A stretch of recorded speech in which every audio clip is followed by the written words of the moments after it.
Carta aos Gálatas, capítulo 1. Paulo, apóstolo enviado, não da parte de homens, nem por meio de pessoa alguma, mas por Jesus Cristo e por Deus Pai, que o ressuscitou dos mortos, e todos os irmãos que estão comigo às igrejas da Galácia. A vocês, graça e paz da parte de Deus nosso Pai e do Senhor Jesus Cristo, que se entregou a si mesmo por nossos pecados, a fim de nos resgatar desta presente era perversa, segundo a vontade de nosso Deus e Pai, a quem seja a glória para todo o sempre. Amém.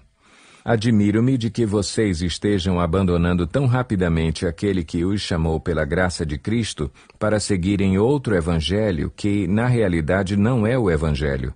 O que ocorre é que algumas pessoas os estão perturbando, querendo perverter o evangelho de Cristo. Mas ainda que nós ou um anjo dos céus pregue um evangelho diferente daquele que lhes pregamos, que seja amaldiçoado. Como já dissemos, agora repito, se alguém lhes anuncia um evangelho diferente daquele que já receberam, que seja amaldiçoado. Acaso busco eu agora a aprovação dos homens ou a de Deus? Ou estou tentando agradar a homens? Se eu ainda estivesse procurando agradar a homens, não seria servo de Cristo. Irmãos, quero que saibam que o evangelho por mim anunciado não é de origem humana. Não o recebi de pessoa alguma, nem me foi ele ensinado. Ao contrário, eu o recebi de Jesus Cristo por revelação. Vocês ouviram qual foi o meu procedimento no judaísmo, como perseguia com violência a Igreja de Deus, procurando destruí-la. No judaísmo, eu superava a maioria dos judeus da minha idade e era extremamente zeloso das tradições dos meus antepassados. Mas Deus me separou desde o ventre materno e me chamou por sua graça. Quando lhe agradou revelar o seu Filho em mim para que eu o anunciasse entre os gentios, não consultei pessoa alguma. Tampouco subi a Jerusalém para ver os que já eram apóstolos antes de mim, mas de imediato parti para a Arábia e voltei outra vez a Damasco. Depois de 3 anos subi a Jerusalém para conhecer Pedro pessoalmente e estive com ele 15 dias. Não vi nenhum dos outros apóstolos a não ser Tiago, irmão do Senhor. Quanto ao que lhes escrevo, afirmo diante de Deus que não minto. A seguir, fui para as regiões da Síria e da Cilícia. Eu não era pessoalmente conhecido pelas igrejas da Judéia, que estão em Cristo. Apenas ouviam dizer: aquele que antes nos perseguia, agora está anunciando a fé que outrora procurava destruir. E glorificavam a Deus por minha causa. Capítulo 2. 14 anos depois, subi novamente a Jerusalém, dessa vez com Barnabé, levando também Tito comigo. Fui para lá por causa de uma revelação e expus diante deles o evangelho que prego entre os gentios, fazendo-o, porém, em particular aos que pareciam mais influentes, para não correr ou ter corrido inutilmente. Mas nem mesmo Tito, que estava comigo, foi obrigado a circuncidar-se, apesar de ser grego. Essa questão foi levantada porque alguns falsos irmãos infiltraram-se em nosso meio para espionar a liberdade que temos em Cristo Jesus e nos reduzir à escravidão. Não nos submetemos a eles nem por um instante, para que a verdade do Evangelho permanecesse com vocês. Quanto aos que pareciam influentes, o que eram então não faz diferença para mim, Deus não julga pela aparência, tais homens influentes não me acrescentaram nada. Ao contrário, reconheceram que a mim havia sido confiada a pregação do Evangelho aos incircuncisos, assim como a Pedro aos circuncisos. Pois Deus que operou por meio de Pedro como apóstolo aos circuncisos, também operou por meu intermédio para com os gentios. Reconhecendo a graça que me fora concedida, Tiago, Pedro e João, tidos como colunas, estenderam a mão direita a mim e a Barnabé em sinal de comunhão. Eles concordaram em que devíamos nos dirigir aos gentios e eles aos circuncisos. Somente pediram que nos lembrássemos dos pobres, o que me esforcei por fazer. Quando, porém, Pedro veio a Antioquia, enfrentei-o face a face por sua atitude condenável. Pois, antes de chegarem alguns da parte de Tiago, ele comia com os gentios. Quando, porém, eles chegaram, afastou-se e separou-se dos gentios, temendo os que eram da circuncisão. Os demais judeus também se uniram a ele nessa hipocrisia, de modo que até Barnabé se deixou levar. Quando vi que não estavam andando de acordo com a verdade do Evangelho, declarei a Pedro, diante de todos: você é judeu, mas vive como gentio e não como judeu. Portanto, como pode obrigar gentios a viverem como judeus? Nós, judeus de nascimento e não gentios pecadores, sabemos que ninguém é justificado pela prática da lei, mas mediante a fé em Jesus Cristo. Assim, nós também cremos em Cristo Jesus para sermos justificados pela fé em Cristo e não pela prática da lei, porque pela prática da lei ninguém será justificado. Se, porém, procurando ser justificados em Cristo, descobrimos que nós mesmos somos pecadores, será Cristo então ministro do pecado? De modo algum. Se reconstruo o que destruí, provo que sou transgressor. Pois, por meio da lei, eu morri para a lei, a fim de viver para Deus. Fui crucificado com Cristo. Assim, já não sou eu quem vive, mas Cristo vive em mim. A vida que agora vivo no corpo, vivo-a pela fé no Filho de Deus, que me amou e se entregou por mim. Não anulo a graça de Deus, pois, se a justiça vem pela lei, Cristo morreu inutilmente. Capítulo 3. Ó Gálatas insensatos! Quem os enfeitiçou? Não foi diante dos seus olhos que Jesus Cristo foi exposto como crucificado? Gostaria de saber apenas uma coisa. Foi pela prática da lei que vocês receberam o Espírito ou pela fé naquilo que ouviram? Será que vocês são tão insensatos que, tendo começado pelo Espírito, querem agora se aperfeiçoar pelo esforço próprio? Será que foi inútil sofrerem tantas coisas, se é que foi inútil? Aquele que lhes dá o seu Espírito e opera milagres entre vocês, realiza essas coisas pela prática da lei ou pela fé com a qual receberam a palavra? Considerem o exemplo de Abraão. Ele creu em Deus e isso lhe foi creditado como justiça. Estejam certos, portanto, de que os que são da fé, estes é que são filhos de Abraão. Prevendo a Escritura que Deus justificaria os gentios pela fé, anunciou primeiro as boas novas a Abraão. Por meio de você, todas as nações serão abençoadas. Assim, os que são da fé são abençoados junto com Abraão, homem de fé. Já os que se apoiam na prática da lei estão debaixo de maldição, pois está escrito: maldito todo aquele que não persiste em praticar todas as coisas escritas no livro da lei. É evidente que, diante de Deus, ninguém é justificado pela lei, pois o justo viverá pela fé. A lei não é baseada na fé, ao contrário, quem praticar estas coisas, por elas viverá. Cristo nos redimiu da maldição da lei quando se tornou maldição em nosso lugar, pois está escrito: maldito todo aquele que for pendurado num madeiro. Isso para que em Cristo Jesus a bênção de Abraão chegasse também aos gentios, para que recebêssemos a promessa do Espírito mediante a fé. Irmãos, humanamente falando, ninguém pode anular um testamento depois de ratificado, nem acrescentar-lhe algo.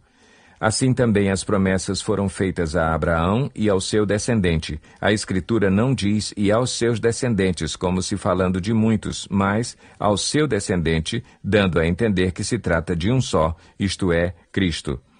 Quero dizer isto: a lei que veio 430 anos depois não anula a aliança previamente estabelecida por Deus, de modo que venha a invalidar a promessa. Pois se a herança depende da lei, já não depende de promessa. Deus, porém, concedeu-a gratuitamente a Abraão, mediante promessa. Qual era, então, o propósito da lei? Foi acrescentada por causa das transgressões, até que viesse o descendente a quem se referia a promessa, e foi promulgada por meio de anjos, pela mão de um mediador. Contudo, o mediador representa mais de um. Deus, porém, é um.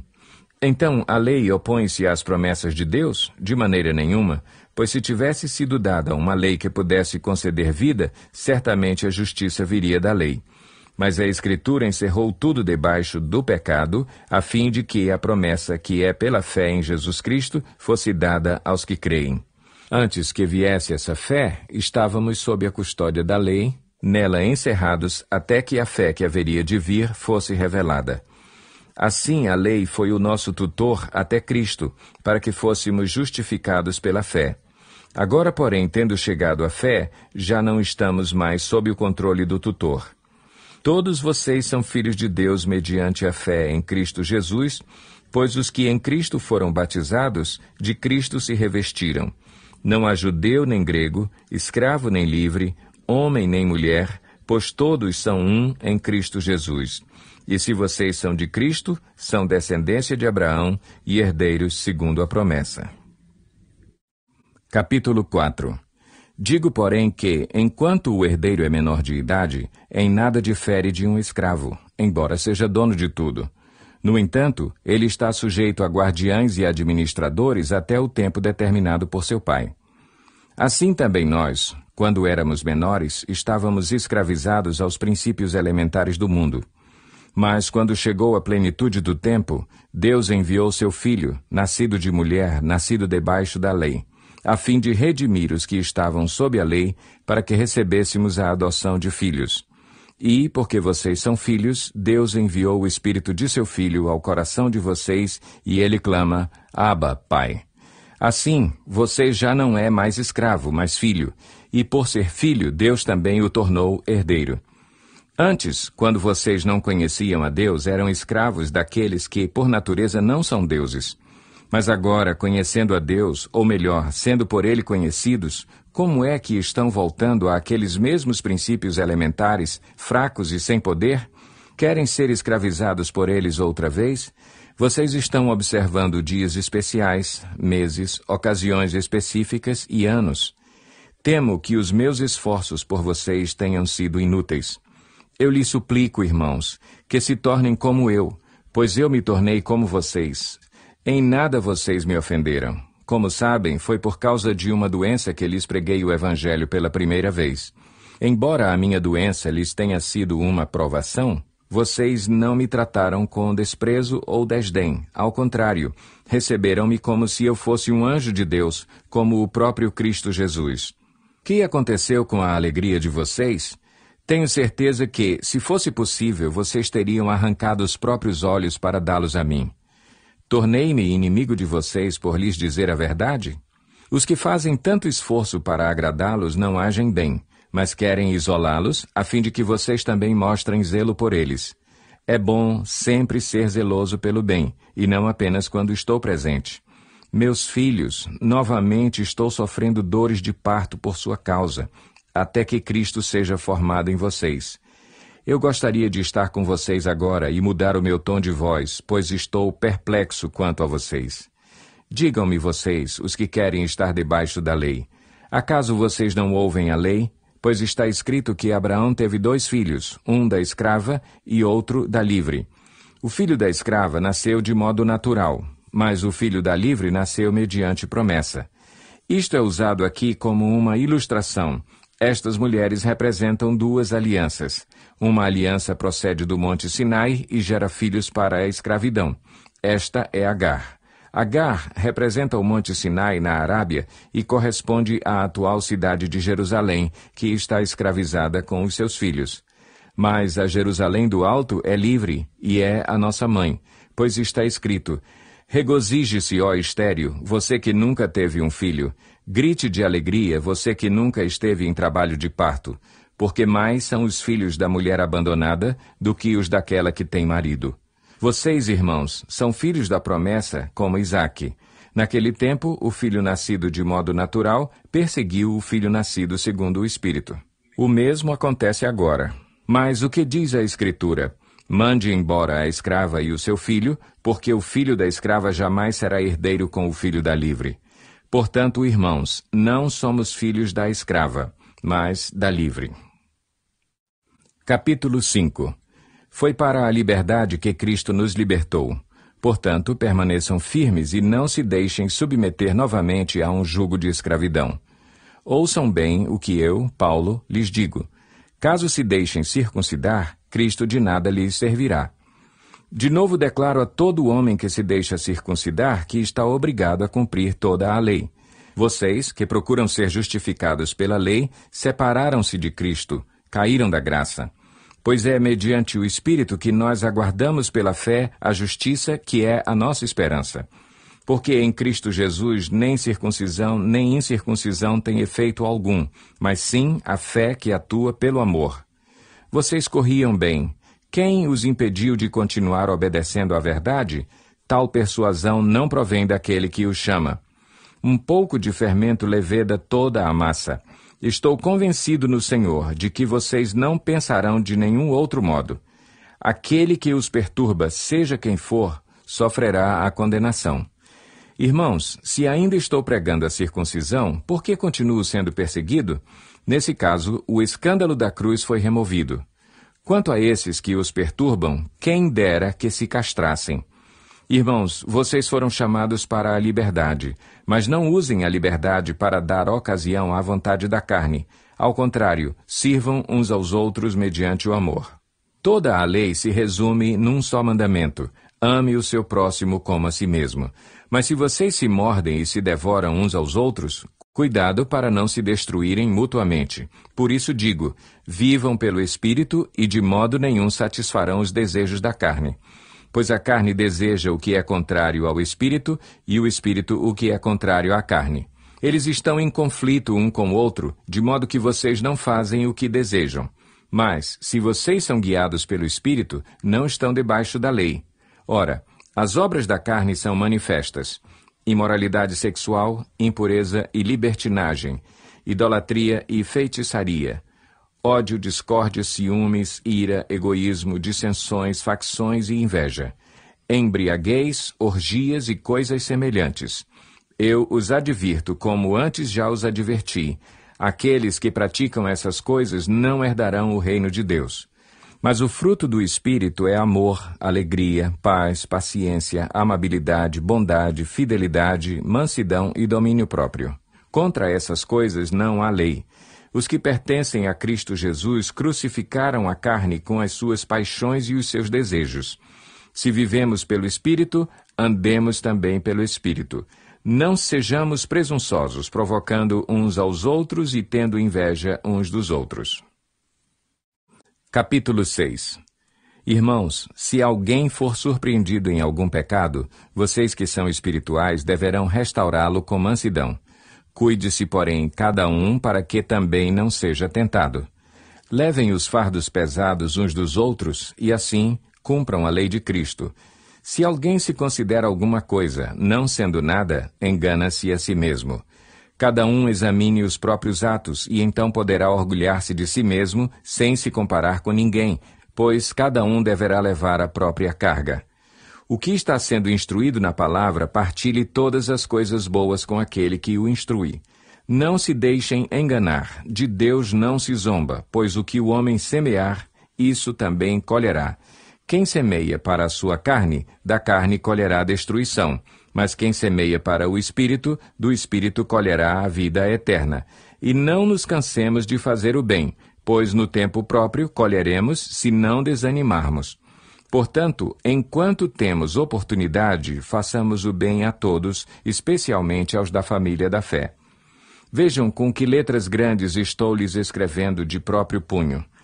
Os que desejam causar boa impressão exteriormente, tentando obrigá-los a se circuncidarem, agem desse modo apenas para não serem perseguidos por causa da cruz de Cristo. Nem mesmo os que são circuncidados cumprem a lei. Querem, no entanto, que vocês sejam circuncidados a fim de se gloriarem no corpo de vocês. Quanto a mim, que eu jamais me glorie, a não ser na cruz de nosso Senhor Jesus Cristo, por meio da qual o mundo foi crucificado para mim e eu para o mundo. De nada vale ser circuncidado ou não, o que importa é ser uma nova criação. Paz e misericórdia estejam sobre todos os que andam conforme essa regra e também sobre o Israel de Deus. Sem mais, que ninguém me perturbe, pois trago em meu corpo as marcas de Jesus. Irmãos, que a graça de nosso Senhor Jesus Cristo seja com o espírito de vocês. Amém.